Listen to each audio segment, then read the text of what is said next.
사람들이 잠든 한밤중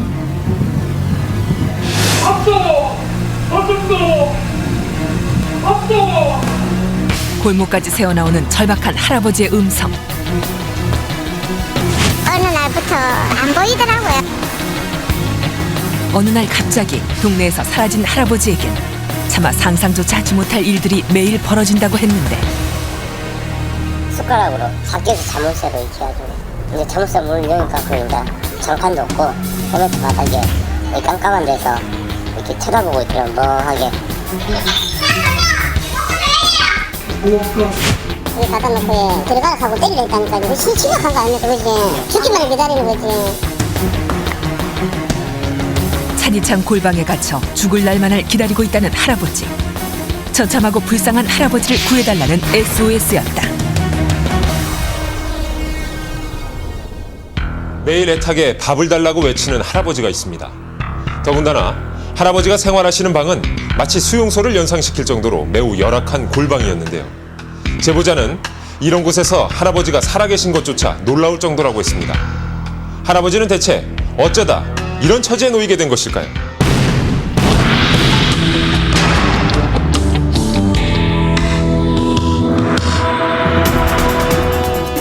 대체 누가 할아버지를 이토록 위험한 처지로 몰아넣었다는 걸까?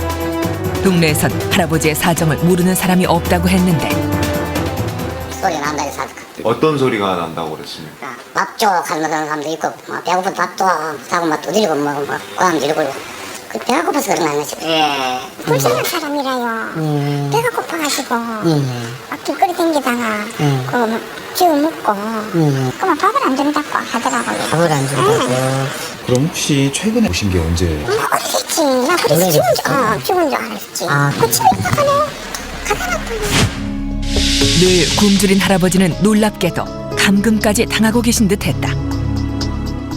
정말 제보가 맞다면 할아버지의 안전이 걱정되지 않을 수 없었는데 계세요. 실례합니다. 계세요. 이웃들이 일러준 할아버지의 집은 대문이 안에서 굽게 잠긴 상태. 한참을 기다려봤지만 모두 외출한 듯 집안에선 아무런 인기척이 없었다. 그리고 시간이 한참 흐른 후 다시 한번 할아버지의 집을 찾아가 봤는데 늦은 밤이었지만 안에선 전등조차 켜있지 않았다. 계세요. 계세요. 아무도 안 계세요. 집안에선 여전히 인기척이 없었는데 혹시 아무도 살지 않는 것은 아닐까? 아무도 안 계세요. 조용하기만 한 집안. 할아버지가 안에 갇혀있다는 제보는 대체 어떻게 된 걸까? 혹시 제보가 잘못된 것은 아닌지 확인이 필요한 상황. 다음 날 날이 밝자마자 다시 할아버지의 집을 찾아가 보기로 했다.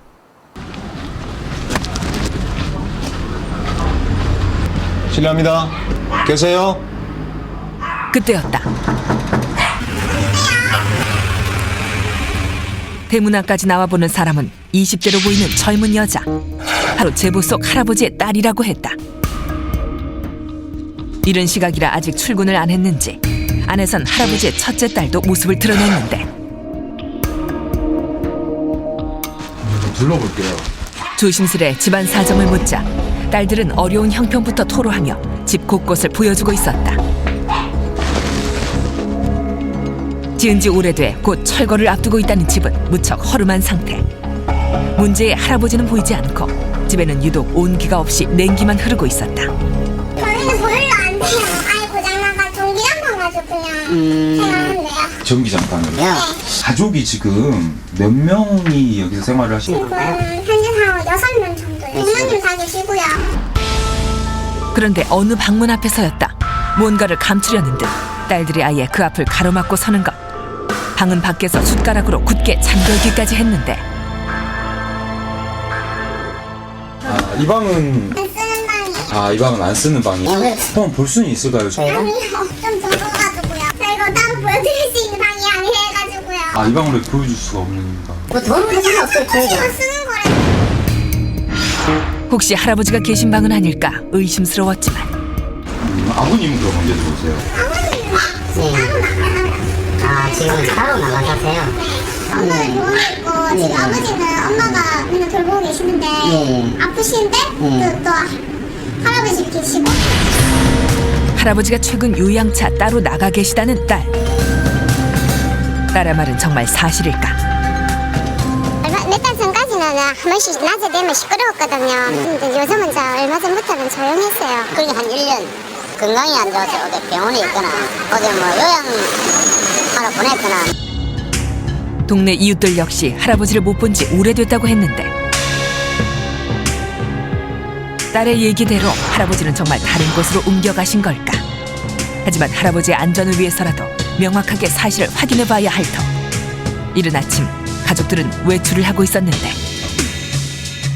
다시 한번 할아버지가 계신지 확인해보기로 했다. 할아버지가 최근까지 계셨다는 곳은 작은 창가의 방. 계세요? 계십니까? 그런데 그때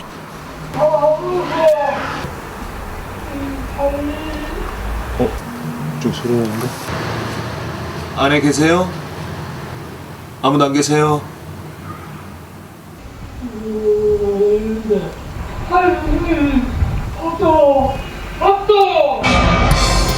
제보 속 그 음성은 정말 집안에서 새어나오고 있었다. 누구 계세요? 뭐 하세요? 방범창이 촘촘히 달린 탓에 좀처럼 보이지 않는 내부. 하지만 자세히 보니 안에선 사람의 발로 보이는 형체가 눈에 띄었는데 할아버지 괜찮으시겠어요? 잠깐 이쪽으로 와보세요. 창가 쪽으로. 춥네. 추우세요? 말씀하시기 힘드세요? 식사를 제대로 못 하시나 봐요. 유난히 힘이 없으신 할아버지의 목소리. 할아버지는 몹시 배가 고프신 듯했다. 하지만 창을 통해서 음식을 건네기는 역부족일 듯했는데 할아버지를 만나기 위해선 다른 방법을 찾아야 하는 상황. 그런데 뜻밖에도 대문이 열려 있었다. 서둘러 할아버지가 계신 집으로 들어가 봐야 했는데 가족들은 모두 외출한 상황. 계세요?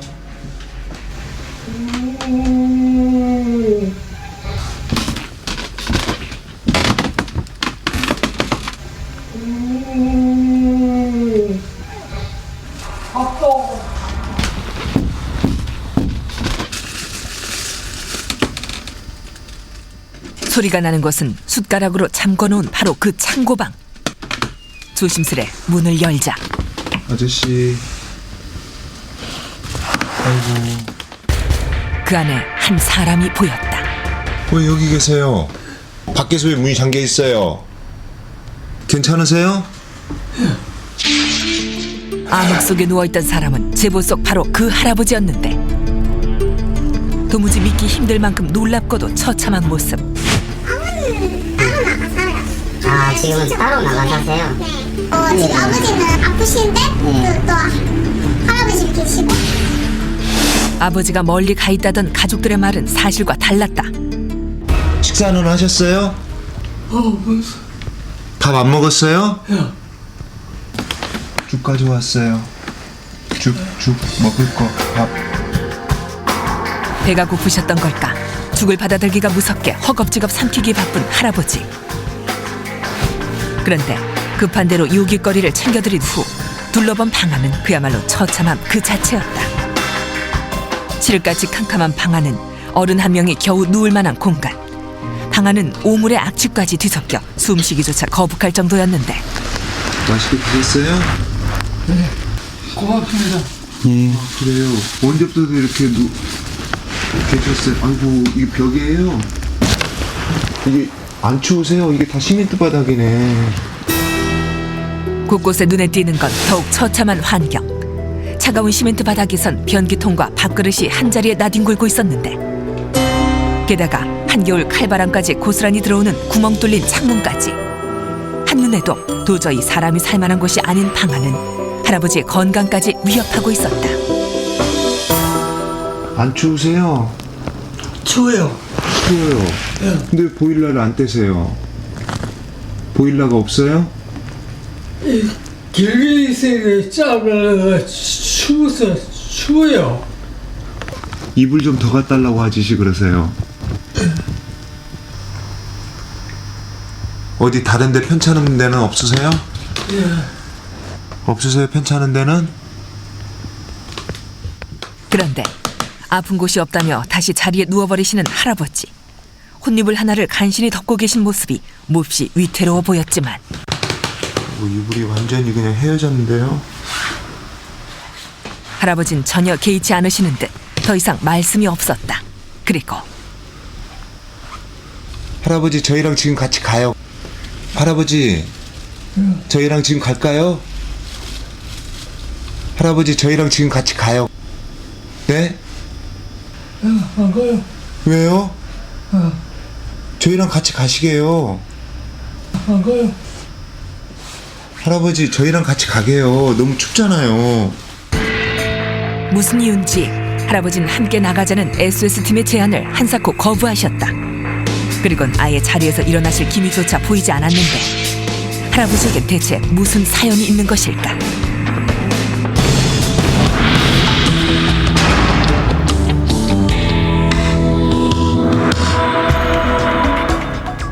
할아버지에게 도움을 주기 위해서라도 정확한 사연을 확인해야 할 터. 우선 누가 할아버지를 의도적으로 가둬둔 것인지부터 확인해야 했는데 장성한 자식들이 오전부터 집을 비운 사이 대부분의 시간에 혼자 계신 할아버지. 자녀들이 모습을 보인 건 다 늦은 밤이 돼서였다. 그런데 5이나 된다는 자식들 중 할아버지를 위하는 사람은 아무도 없는 것일까? 늦은 밤 불이 켜진 후 똥똥 들고 나온다. 똥똥 들고 나오라고. 그래. 어디 나왔나?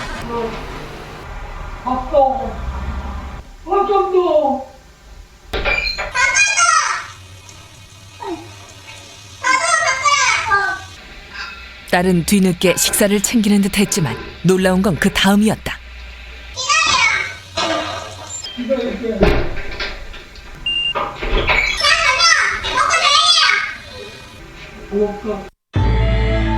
마치 동물에게 주듯 발로 밥그릇을 건네고 있는 딸. 이런 일이 한두 번이 아닌 듯 할아버지 역시 익숙하게 밥그릇을 받아 드셨는데 부모에게 결코 해서는 안 될 자식들의 막말과 몹쓸 행동. 할아버진 대체 왜 이런 처지를 고스란히 당하고만 계신 걸까? 감금에 이어 학대까지 벌어지고 있다면 더더욱 시급한 개입이 필요할 터 서둘러 다시 집을 찾아가 봤다. 실례합니다.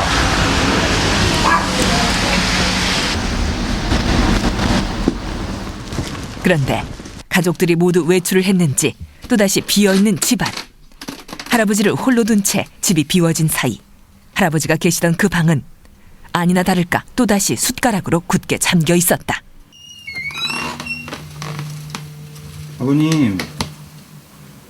아버님 안녕하세요. 이번엔 일어날 기력조차 없으신지 할아버지는 눈만 깜빡이고 계실 뿐이었는데 다행스럽게도 간밤에 이불은 좀 더 두꺼워져 있었다. 아버님 식사. 밥.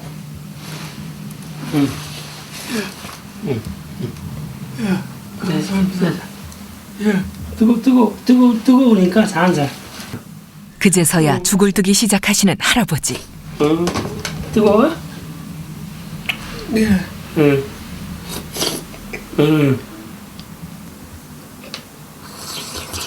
따뜻하죠?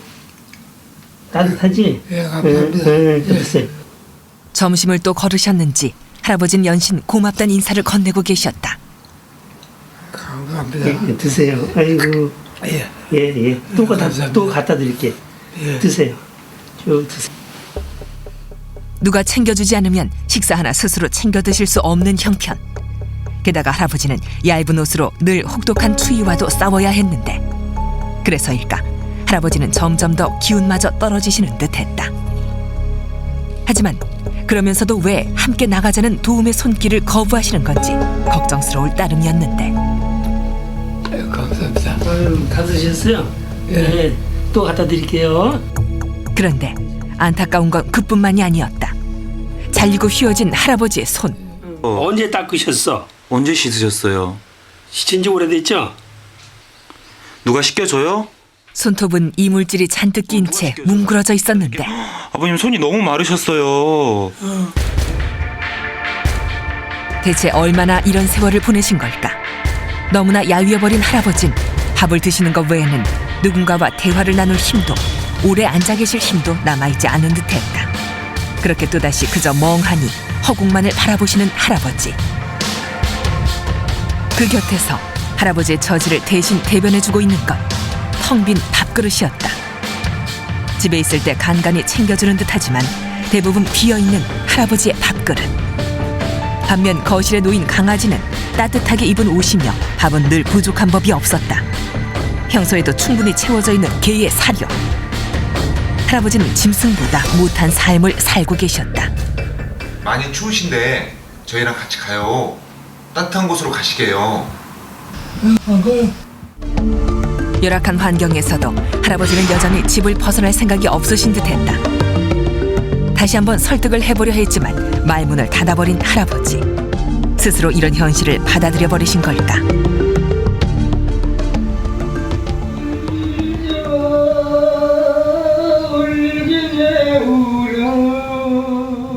집안에선 할아버지의 노래소리까지 흘러나오고 있었다. 사랑 때문에 푸른 강물에 추억을 던져버리고 하지만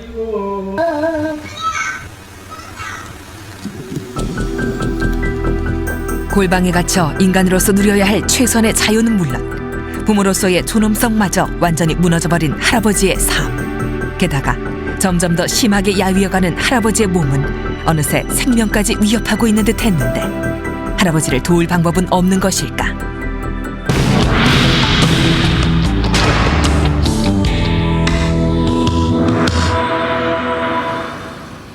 지금까지 확인된 바로는 할아버지를 감금하고 학대하고 있는 건 다름 아닌 자식들. 그렇다면 다리가 골절돼 병원에서 입원 치료 중이라는 할아버지의 부인에게 이 사실을 따져봐야 했다. 국민나라를 진명을 가니까 여기 쪽은 하래요. 오동에 가서 장애인 수발 들고 그때 그 국민나라 있지 수발 있지 그리고 나는 훔쳐가지고 경찰에 고발해가 내가 경찰에 두번 물리갔다는 거. 아버님 때문에.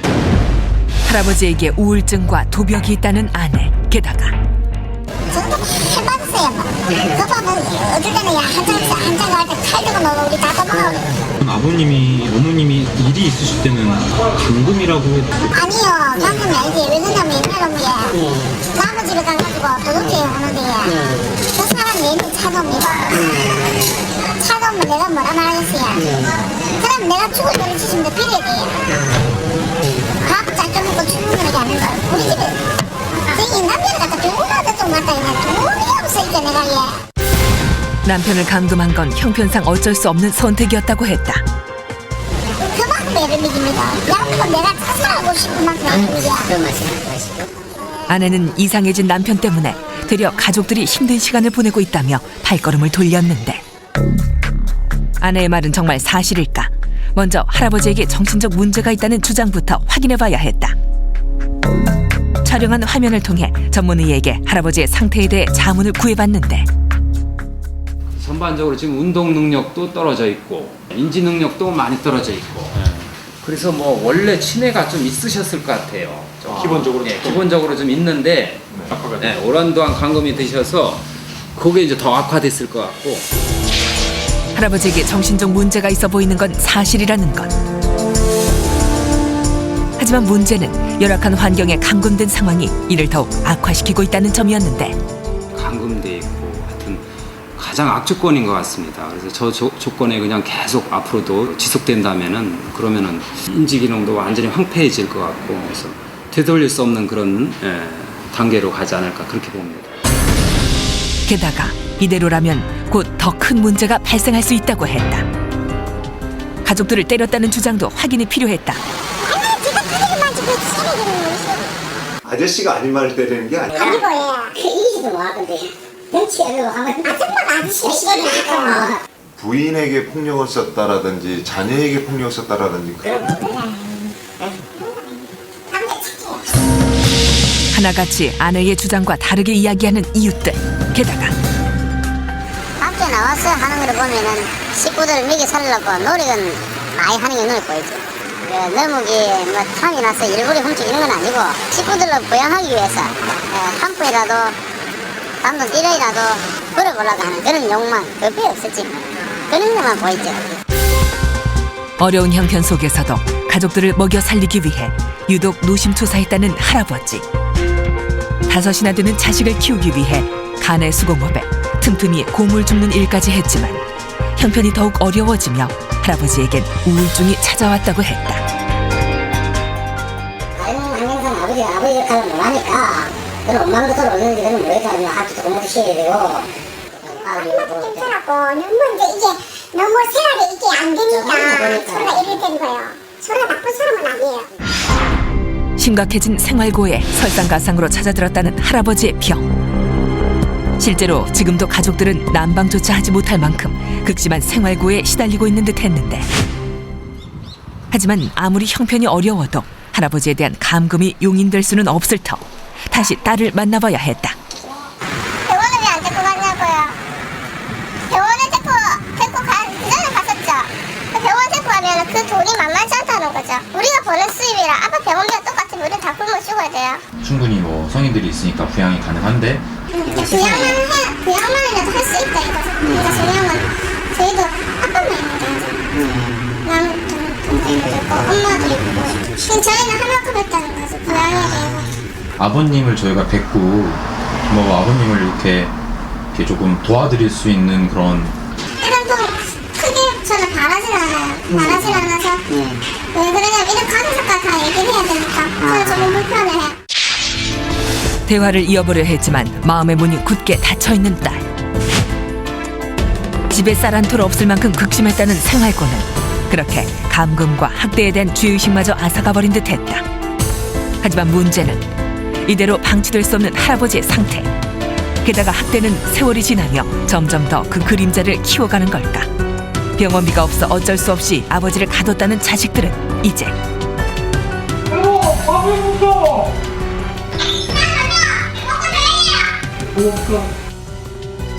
아버지에 대한 폭언과 막말까지 서슴지 않고 있었다. 게다가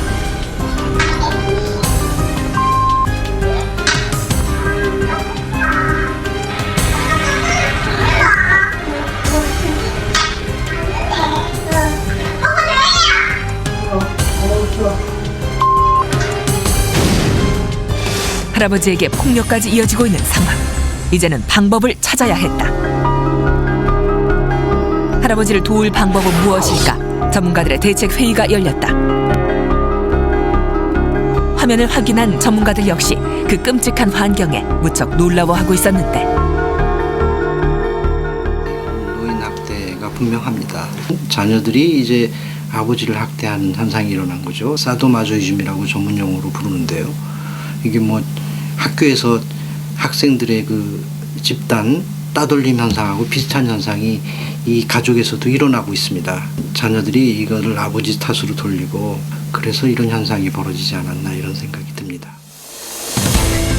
지금 할아버지의 상태는 분명한 감금과 학대.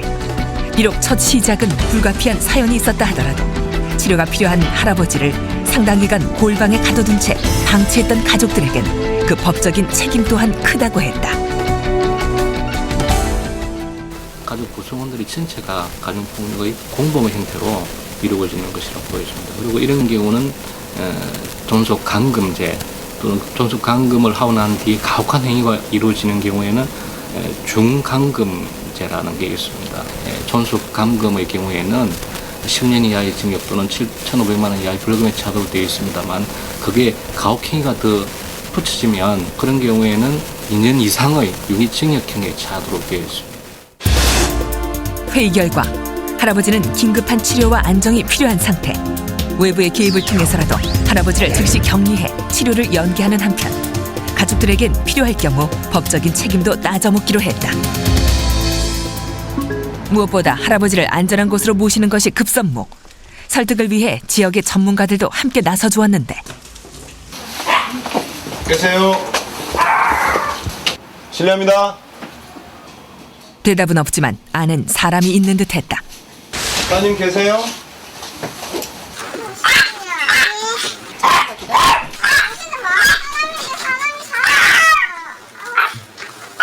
모습을 드러낸 사람은 할아버지의 첫째 딸. 저기 SBS 방송국에 있고요. 지금 아버지는 지금 방 안에 계시죠? 저도 에소스 뭔지 알아요? 네. 거기도 다 파렴치한 사람들처럼 그렇게 노잖아요. 이건 좀 말이 생각이 안 되잖아요. 이게 무슨 경우입니까? 적어도 아버지에 대한 상태는 이 상태로 계속 지속될 수는 없으니까 이 문제를 근본적으로 먼저 해결하자는 게 목적이에요.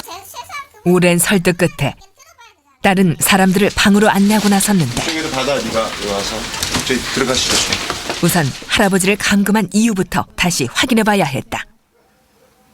재밌게 있었고, 네, 그래갖고 원래 방에 있을 때 뭐 이런 벽지 뜯는 장판 뜨는 거 장판도 없을 거거든요. 자꾸 장판을 찢어 드셔가지고 이거 갑자기 그러신 거예요? 증상? 지금 그제 우울증 증상으로 병원에서 약을 먹었어요. 한 10년 정도 먹었던 것 같아요. 그렇구나.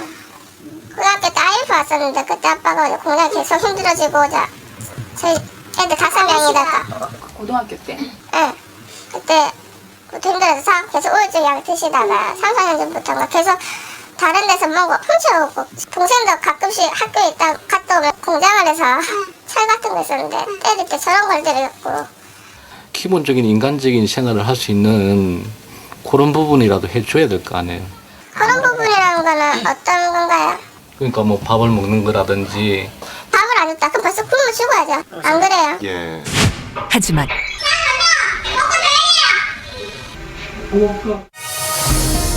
가족들은 집에 있을 때만 겨우 식사를 챙길 뿐 낮 시간 할아버지의 밥그릇은 빈 그릇 그대로일 때가 많았는데 게다가 방 안은 추위에 그대로 노출된 상태. 그토록 위험한 환경에 누수한 할아버지를 방치한 것에 대해서도 시시비비를 가려야 했다. 제가 좀 이해가 안 되는 거가 지금 밖에 유리 창문이 뚫려 있더라고요. 창문이. 예. 찬바람이 들어오고 그럴 텐데 그건 뭐 때문에 그러신 거예요? 아빠가 이거 뚫었어요. 뚫었으면은 그래갖고 파란색 막을 또 해놨었어요. 아버지가 지금 그런 상태인데 폭력까지 쓰시더라고요. 욕까지 하면서. 그럼 자 밤새도록 밥좀 들릴 때 합시다. 그럼 밤새도록 저희가 잠을 제대로 자겠어요. 이거 나쁜 진짜 그 하루 때리면 안 되는 거 맞거든요. 저도 때리는 자체를 생각 안 해봤는데 너무 피곤하고 그래 잠이가 조금 더 자고 싶으니까. 그런 아빠가 가엾고. 그런데 그때 아버지를 돌보느라 자신도 힘들었다며 눈물을 보이는 큰딸. 저는 아버지가 왜 증오 생겼냐면요. 동생들을 보더라도 저 가장이고 아버지면은 세상 무언가 했잖아요. 아무리 그래도 노화산은 안 됐다는 거죠. 아파서 생기는 거잖아요. 아버지가 놓고 싶어서 놓았겠어요. 고등학교에서 저희 차 당장에 쌀이 한 톨이 없어서 밥을 못 먹어서 그래 지낸 적도 있는데 그거 보면 아버지라는 사람이 또 우울증 때문에 우울증이라는 약을 계속 복용을 하면서 몸을 자꾸 처지고 사는 변해간 거였었어요. 한창 예민한 사춘기 시절 극심한 생활고와 아버지의 병치레를 고스란히 겪어야 했다는 큰딸. 그런데 그 절망의 시간 속에 가족들의 마음도 그대로 멈춰버린 걸까. 아버지에 대한 안쓰러움이나 변화에 대한 의지 대신 딸들은 과거의 상처 위에 원망과 고통 그리고 절망의 기억들만을 겹겹이 쌓아가고 있었다. 잠시 후 소식을 두고 도착한 엄마 역시 지난날을 떠올리며 눈물부터 쏟았는데 돈이 없어요. 돈 뭐라고 해. 그래 다른 사람 돈 받아가지고 요약 우리가 병원 사람들이 왔는데 130만 원 달래야 되고 그래 구청에도 생활보도 신청해보니까 애들이 샀는데요. 그거를 내가 약 먹고 약 먹고 자살하려나 이게 됐어요. 그래서 엄마가 얘기할 때마다 고통스러운데 아버지 저렇게 지내는 거 저도 별로 마음 안 편해요. 제발 좀 도와주세요. 저희 아버지도 그렇고 좀 구원이란 말이 더 맞을 것 같아요. 한참 만에야 지금의 현실이 변화가 필요함을 인정하며 할아버지의 방으로 안내하는 가족. 이불 다 뗐네. 난 미치겠다. 또 뗐다. 이불이야 막 난 미치겠다. 하지만 그 순간에도 여전히 호통을 치는 부인. 저희 아줌마라고 와. 너무 그러지 마시고. 일어나. 여 선생님 오시네. 일어나. 잠시만요.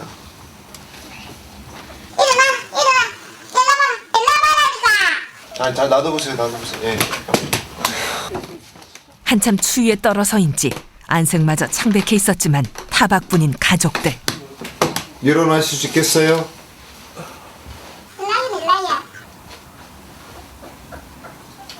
지금 겨울인데 뻥 뚫려 있어요. 그거 다 때려 봤잖아요, 본인이.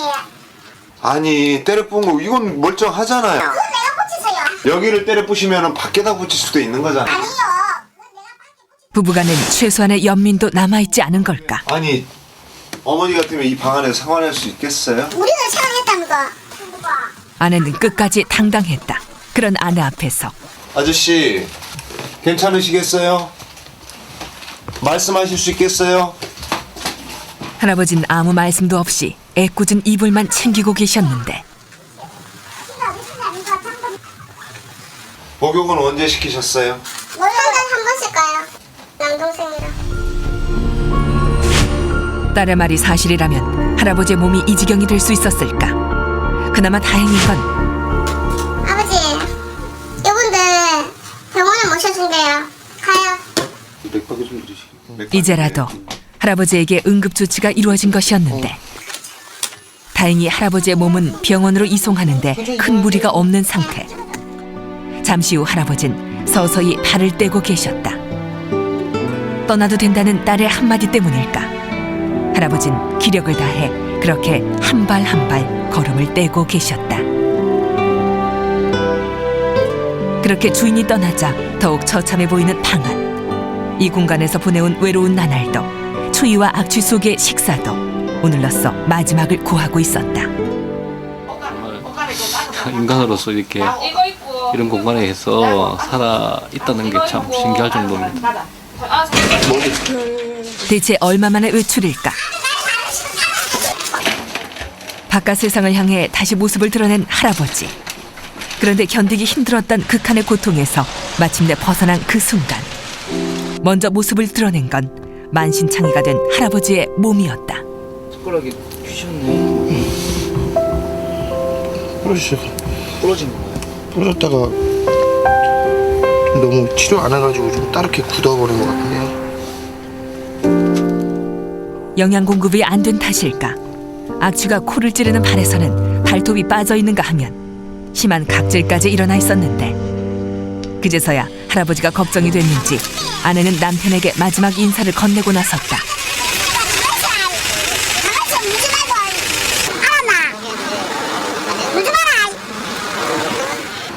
하지만 아무런 말씀이 없이 누워만 계신 할아버지. 이날 어두운 방 안을 나와 병원으로 향하는 길. 할아버지는 유독 말이 없었다.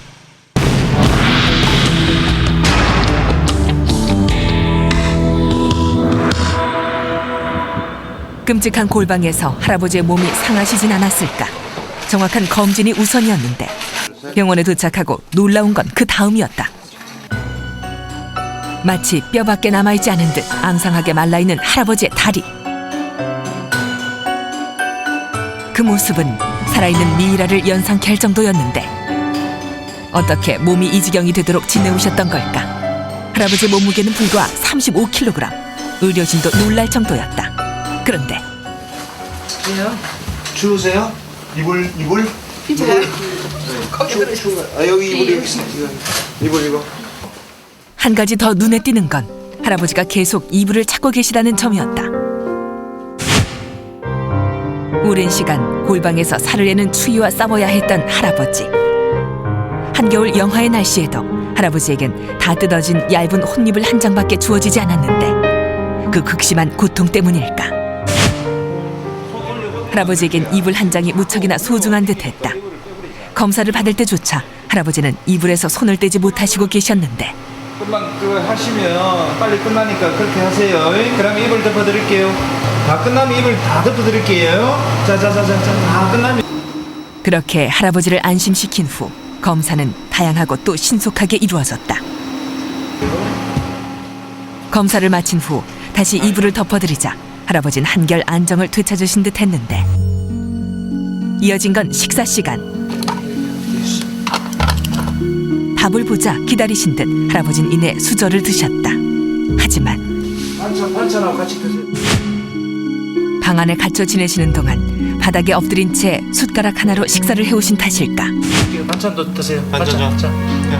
할아버지에겐 반찬 하나를 집는 것조차 어려워 보였는데 그래도 한 가지 다행인 건 조금만 거들어드리자 이내 밥상을 맛있게 모조리 비우셨다는 점이다. 그렇게 모처럼 편안하고 따뜻한 밥상을 받으신 그날 저녁, 할아버지는 조금씩 기운을 되찾고 계셨다. 그런데 힘들었죠, 이렇게 생활한 게. 골방에서의 지난 세월을 묻자 아무런 대답이 없으신 할아버지. 잠시 후 말이 없던 할아버지의 눈가엔 어느새 눈물이 맺혀 있었다. 부인도 잘못했대요. 딸도 잘못했대요. 그렇게 아빠를 그렇게 가둬놓은 것은 많이 잘못했대요. 그런데 부인하고 자녀들을 힘들게 한 건 사실인가요? 그런데 가장으로서의 후회와 회한이 밀려든 것일까? 아니면 또 다른 속사정이 있었던 걸까? 그 순간 지그시 감은 눈을 할아버지는 한동안 뜨지 않으셨다.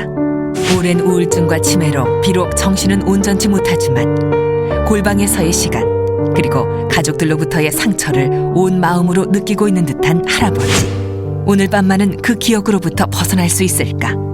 할아버지는 한참 후에야 깊은 잠에 빠져드셨다.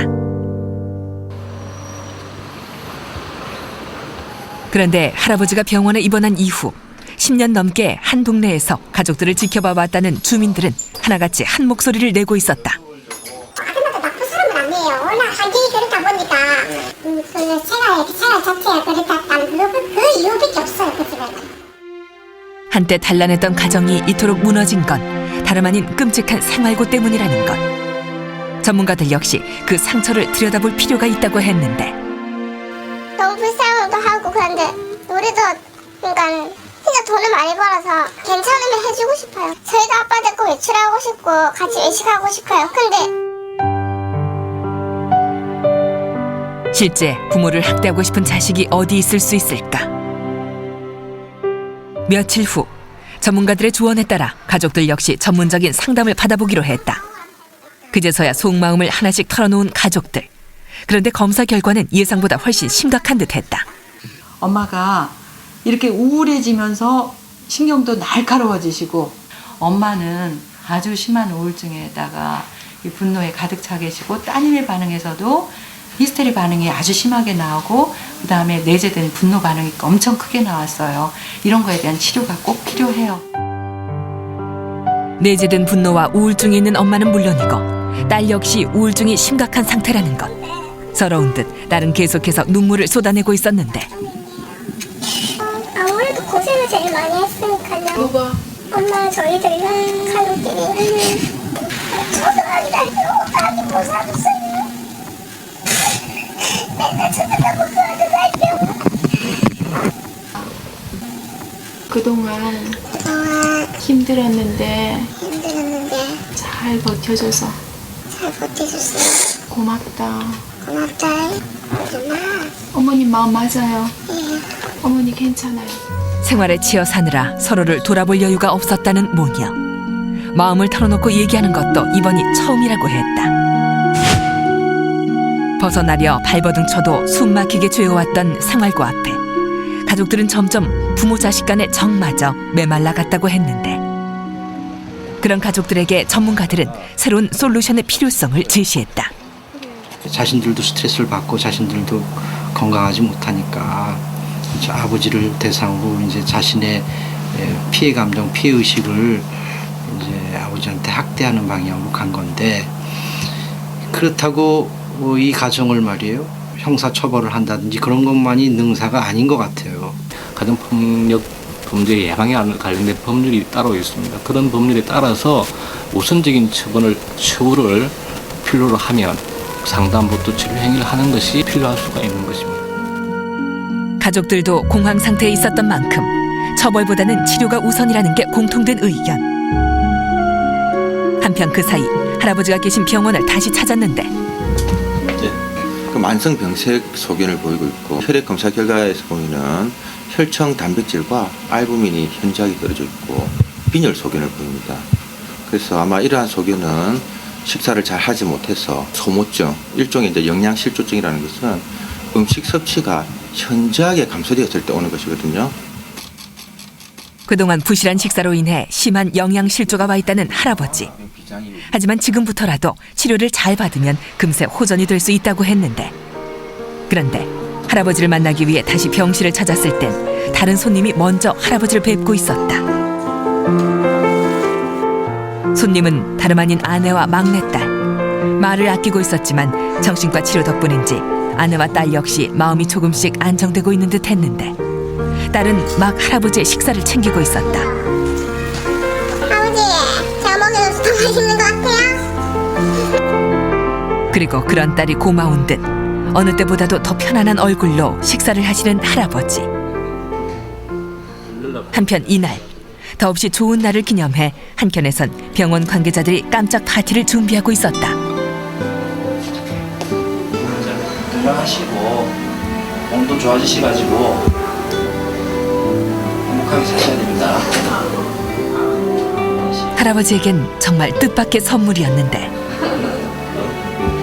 아버님 건강하시고 행복하세요. 따뜻한 관심과 고마운 정성에 생각이 많아지신 걸까. 말을 잊지 못하시던 할아버지는 멍하니 케이크를 바라만 보실 뿐이었는데. 기분이 어때요? 눈물을 흘리시네. 할아버지는 결국 눈물까지 보이셨다. 할아버지의 마음은 눈에 보이는 것보다 더 큰 감사를 느끼고 계신 듯 했는데, 딸 같은 간호사가 눈물을 닦아드리자 할아버지는 곧 다시 밝은 모습으로 음식을 드시며 기운을 차리고 계셨다. 그렇게 기운을 회복해 나간 며칠 후, 할아버지는 급한 치료를 무사히 마치고 요양병원으로 거처를 옮기셨다. 형편이 어려운 가족들 대신 앞으로 이곳에서 치료와 재활을 위한 전문적인 보살핌을 받으시기로 했는데, 새 출발을 위한 기분 좋은 목욕 시간. 몸 곳곳엔 아직 6차입니다. 미처 보지 못했던 상처들이 눈에 띄었다. 이제는 그 상처들에도 정성스런 보살핌의 손길이 더해질 터. 말끔해진 자신의 모습이 쑥스러운 듯 할아버지는 얼굴까지 가리며 부끄러워하셨지만 마음만큼은 한결 편안해 보였다. 그리고 며칠 후 제작진이 다시 할아버지를 찾았을 때 더욱 반가운 소식이 있었다. 안녕하세요. 알아보겠어요? 병세가 눈에 띄게 호전이 됐다는 것. 정신과 치료를 위해 오랜만에 외출하셨다는 할아버지는 그새 몰라보게 얼굴이 환해져 있었는데, 안 무섭죠? 그쵸? 네. 다 도와드리려고 하는 분이니까 마음 편안하게 하세요. 검사하고 다시 돌아갈게요. 예. 할아버지는 취재 후 처음으로 환한 미소까지 보이셨다. 전혀 웃질 않았었거든요. 전혀 안 했죠. 예. 오늘 낮부터 이제 조금 마음을 여는 듯 하다가 지금 이제 조금 더 열심히. 게다가 달라진 건 그뿐만이 아니었다. 이름 좀 얘기해 줬으면 좋겠는데. 좋습니다. 좋아요. 예. 정말 좋습니다. 좋고요. 예. 오늘이 며칠인지 아시겠어요? 정말 반갑습니다. 반갑고요. 예. 그래요. 동문서답이긴 하지만 처음으로 자신의 감정을 말로 표현하고 계신 할아버지. 사랑과의 만남이 그저 좋으신지 할아버지의 눈에선 눈물까지 고여 있었다. 자, 요거로 본인 이름 좀 한번 써보세요. 이름. 설마 그 사이 할아버지가 이름까지 쓰실 수 있게 된 걸까? 비록 더디지만 한자 한자 정성 들여 글자를 써 보이시는 할아버지.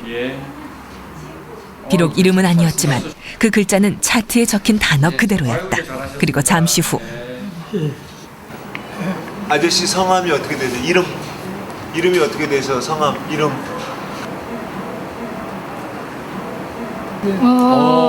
네. 기억하셨네 이제. 조금씩 이제 맞아요. 기억이 살아날 수 있거든요. 할아버지는 세상을 향해 더 많이 문을 열어가고 계셨다. 연세가 드신 어르신들이 식사를 잘 하시게 되면은 내과적으로 근본적인 육체적인 문제는 많이 호전될 가능성이 높습니다. 저희들이 재활치료와 약물치료를 통해서 치매 치료가 병행이 된다면은 전체적으로 인지 능력, 운동 능력, 그리고 이제 감정을 이렇게 조절할 수 있는 기본적인 능력까지도 많은 부분은 가역적으로 돌아오지 않을까, 호전되지 않을까 이렇게 지금 보고 있습니다.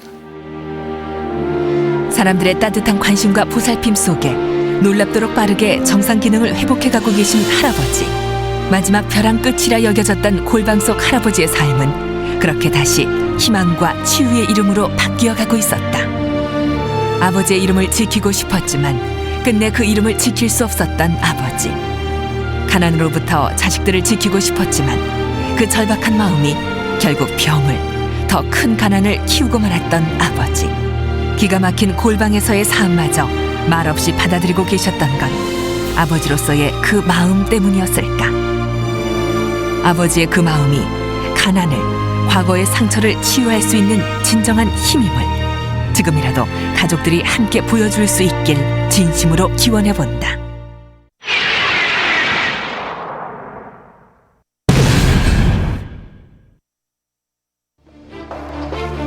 심각한 지적 장애에도 불구하고 이른 아침부터 해가 질 때까지 일을 한다는 남자. 보살핌을 받아야 할 처지에 오히려 일만 하며 살아온 세월이 어느덧 30년이라고 했는데 하루라도 빨리 남자를 구해야 한다는 다급한 제보였다. 그런데 더욱 안타까운 건 해당 면사무소 담당자까지 나서 적극적으로 문제를 해결해보려 했지만 여기보다는 더 행복하게 살 수 있는 곳을 찾아서 시설을 찾아서 그곳으로 보내드리는 것이 맞지 않겠느냐 그랬죠. 완강하게 거부를 하시더라고요. 주인집의 강한 경계와 거부로 끝내 남자를 도울 수 없었다는 것이었다. 이제라도 남자를 도울 방법은 없는 것일까? 우선 사실 확인을 위해 남자부터 만나봐야 했는데 제작진의 접근에도 아랑곳 없이 넓은 풀숲에서 혼자 풀을 베고 있는 남자. 바로 제보 속 주인공이었다.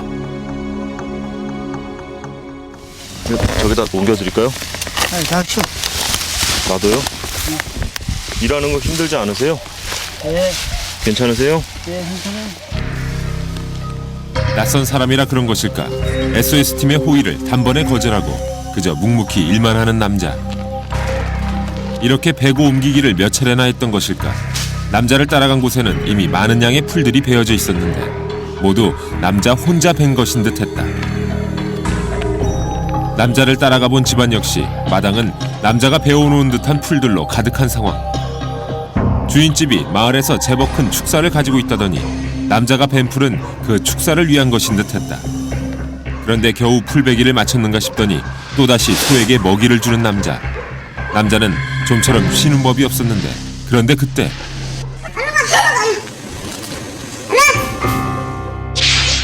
마당 한쪽에서 남자를 부르는 목소리, 바로 주인집 여자인 듯했다. 여자의 재촉에 일손을 멈추고 재빨리 몸을 움직이는 남자.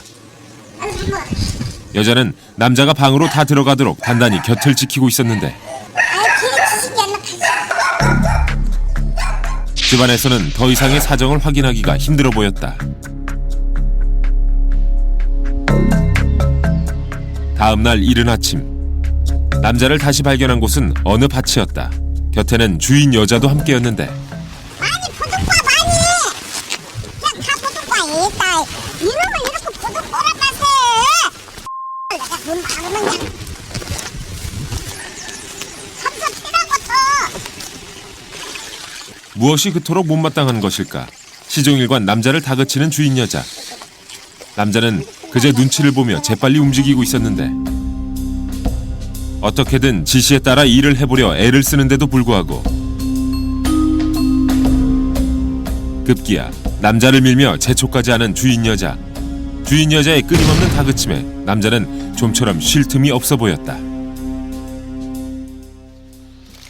남자가 견디고 있는 푸대접은 이뿐만이 아니었다. 5월에 땡볕 아래 일을 하면서도 곁에는 목을 축일 물 한 병이 보이지 않았던 것.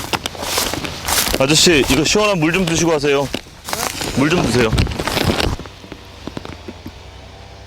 우선 가지고 있는 물이라도 들여봤는데, 그런데 갈증이 심했던 것일까 선뜻 물병을 받아든 남자는 멈추지 않고 단숨에 물을 들이켜고 있었다.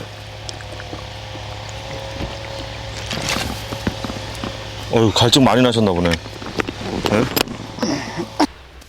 혹시 끼니까지 걸은 건 아닐까 급한 대로 라면을 들여봤는데, 시장하시죠.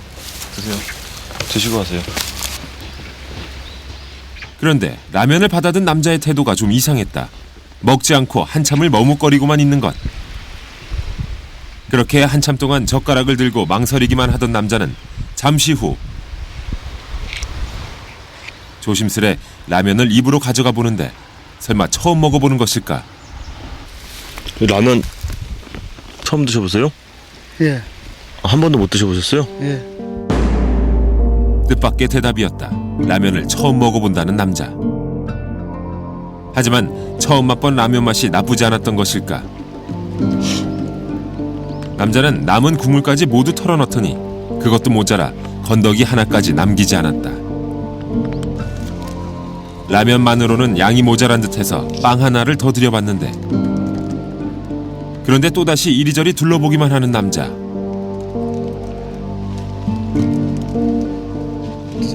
혹시 빵도 처음 먹어보는 음식인 걸까? 이거 드셔보신 적 있으세요? 라면에 이어 빵도 처음 먹어보는 음식이라는 것. 그런데 이웃들도 남자의 이런 사정을 익히 알고 있는 듯했다. 그랬을 거예요. 진짜 빵 같은 거 처음 먹었을 거예요. 간다고도 안 하고 거시기도 안 하고 깨스럽지도 모르고 진짜 편한 일꾼도 없어. 겨울에 넘어와도 저렇게 해요. 비가 와도 일해요. 그 사람은. 더구나 이웃들은 남자의 상태가 점점 나빠지고 있다고 했는데, 어디서는 야무라서 근데 그렇게 하다가 누가 상대할 사람이 없으니까 그런가. 말도 잘하고 지 이름도 쓰고 한자 이름도 쓰고 그랬거든요. 어디서는. 근데 저렇게 되었더라. 주인집에서 머무는 동안 지적장애까지 더욱 심해졌다는 남자. 임금에 대해서도 확인해봐야 했는데, 이렇게 일하면 주인집에서 돈 좀 줘요? 뭔 돈이요? 돈이요, 돈. 이게 얼마짜리인지 아세요? 이게 얼마짜리인지 아세요? 10,000원짜리. 1,000원짜리인데 이런 거로 뭐 살 수 있는지 아세요? 뭐 사보신 적 있어요? 남자는 돈에 대한 개념조차 없는 듯했다. 30년이나 일을 했다면서 어떻게 임금 한 번 받지 못한 것일까? 결국 전문가들과 함께 남자를 만나보기로 했는데, 먼저 남자의 건강 상태부터 살펴보기로 했다. 한눈에 봐도 남자는 제대로 관리받지 못한 흔적들이 역력했는데, 손마디는 찢어진 채 그대로 방치되어 있을 정도. 그런데 그때 집으로 들어선 이가 있었다. 바로 주인 남자였는데, 시설에 모시는 게 낫겠다고 여러 번 권유를 하셨잖아요. 누가요? 면사무소에서요. 군에서도 왔다 가고. 누구를? 여기 계신 이분요. 예, 그래. 예. 그래서 그런데 대화를 이어나가려 하자 갑자기 흥분하기 시작한 주인 남자. 급기야 주인 남자는 막무가내로 남자를 잡아 끌며 가지 못하도록 막아서기까지 했는데, 나는 못 간다고 그래. 오늘은 못 데리고 가. 가시고 싶죠? 예. 이제 일 안 하고 싶으시죠? 예, 그럼 저하고 가세요. 예? 그런데 결심이 선 듯 떠나고 싶다더니 잠시 후 어린아이처럼 제작진의 손을 꼭 잡던 남자, 상훈 씨였다.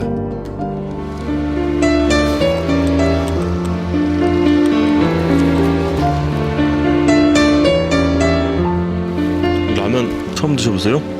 예.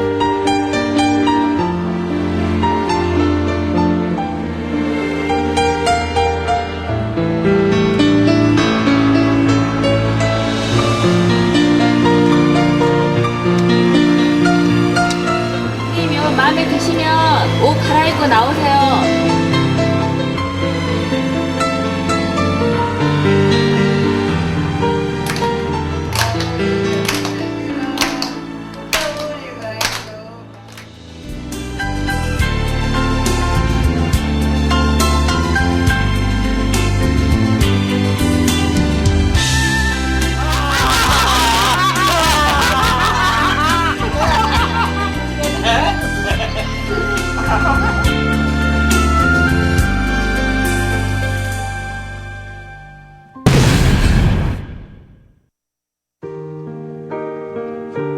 방송이 나간 지 6개월 뒤 다시 만난 상훈 씨 곁에는 새로운 가족이 함께였다. 그동안 일만 하느라 사람과의 교류가 적었던 상훈 씨. 그 마음을 다독이려는 듯 시설 원장님은 유독 상훈 씨를 아이처럼 챙기고 있었는데 요 좋아갖고서 엄마로서 뽀뽀해 준 거야. 하지만 그런 원장님의 애정에도 불구하고 상훈 씨의 마음을 빼앗은 사람은 따로 있었다. 바로 시설에서 만난 상훈 씨의 여자친구. 상훈 씨의 얼굴에 웃음이 많아진 것도 모두 여자친구 덕분이라고 했는데 여자친구가 골라준 모자라서일까 부쩍 자신감이 넘쳐 보이는 상훈 씨. 아저씨 모자가 멋있는 것 같아요? 내 모자가 더 멋있는 것 같아요? 멋있잖아. 아저씨가 더 멋있어요? 아저씨 이 모자가 더 멋있어요? 그런데 상훈 씨가 이토록 모자를 좋아하는 데는 또 다른 이유가 있었다. 과거 스트레스로 인해 머리카락을 뽑는 강박 행동을 보였던 상훈 씨. 더 이상 뽑을 것이 없는데도 습관처럼 머리에 손을 대곤 했는데 모자로 그때의 상처를 감추고 싶은 것일까? 하지만 이제 더 이상 강박 행동도 머리카락을 뽑는 습관도 보이지 않는 상훈 씨. 더욱이 머리카락을 뽑던 그 손엔 이제 여자친구의 손까지 꼭 쥐어져 있었는데 이제 그건 아저씨 돈이잖아요, 그쵸? 오빠 이거 예쁘다.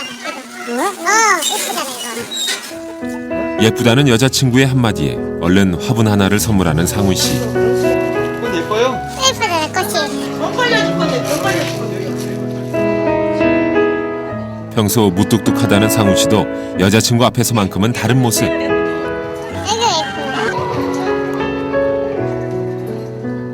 여자친구의 머리에 직접 머리핀을 꼽아주는 자상함까지 보이고 있었다.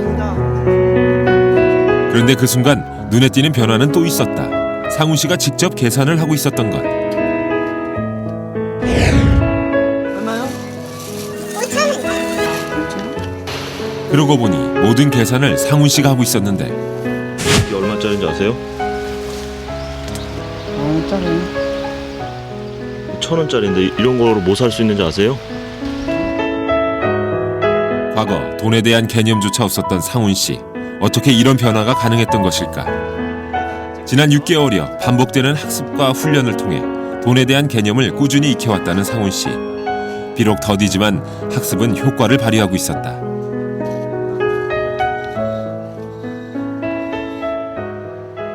주변의 보살핌 속에 달라진 시간은 또 있었다.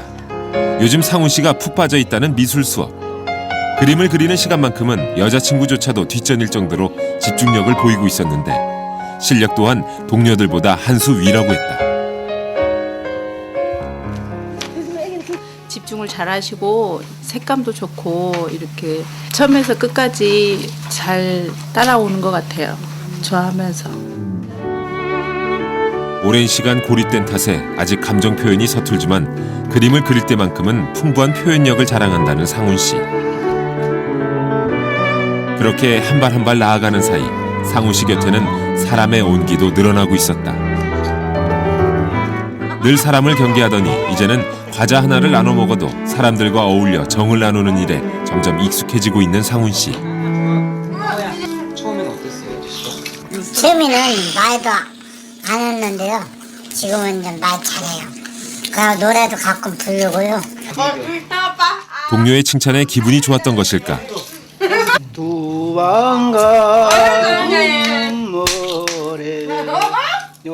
스스럼 없이 노래 한 자락을 불러 보이는 상훈 씨. 주변의 관심과 사랑이 가져다준 상훈 씨의 변화는 그저 놀라웠는데 상훈 씨의 하루는 그렇게 흥겨운 노랫소리와 함께 저물고 있었다.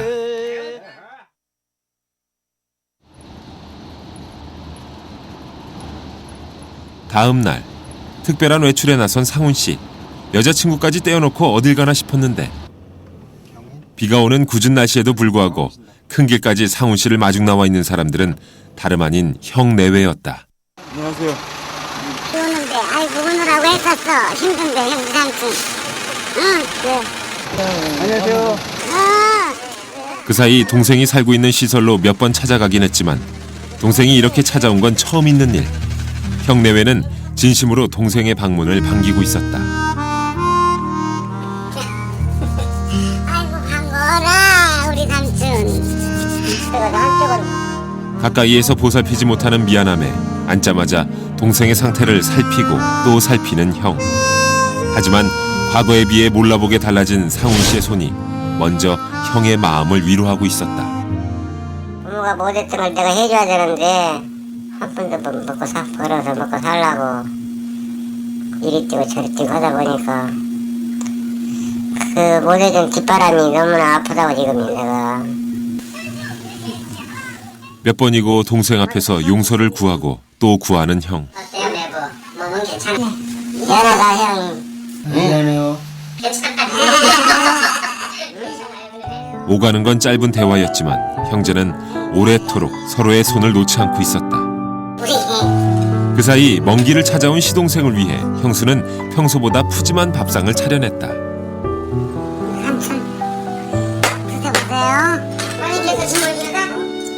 하지만 아직도 처음 보는 음식 앞에선 머뭇거리기 일수인 상훈 씨. 그런 동생의 모습이 안타까웠던 것일까? 보다 못한 형은 직접 김에 밥을 싸서 건네고 있었는데. 아이봐.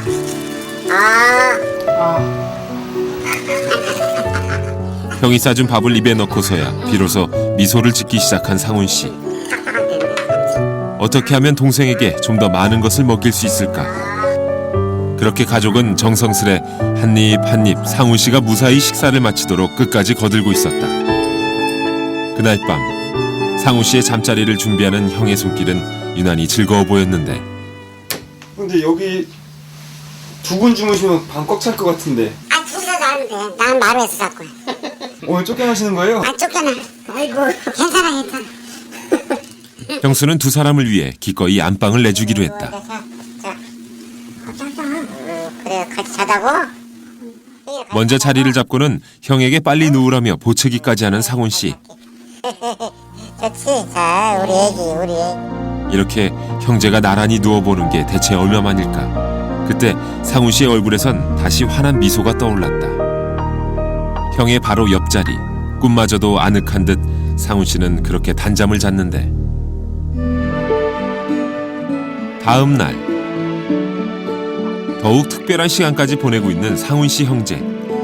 이 순간을 오래 기억하려는 듯 두 사람은 카메라 앞에 나란히 섰는데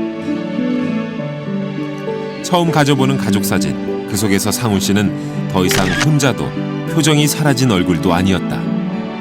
노동뿐이던 상훈 씨의 30년은 다시 되돌리기엔 결코 짧은 시간이 아니었다. 하지만 한 걸음 한 걸음 조금씩 달라지고 있는 상훈 씨. 무표정한 얼굴에 번지기 시작한 미소가 다시 한박 웃음이 될 그날은 머지않아 찾아올 것이다.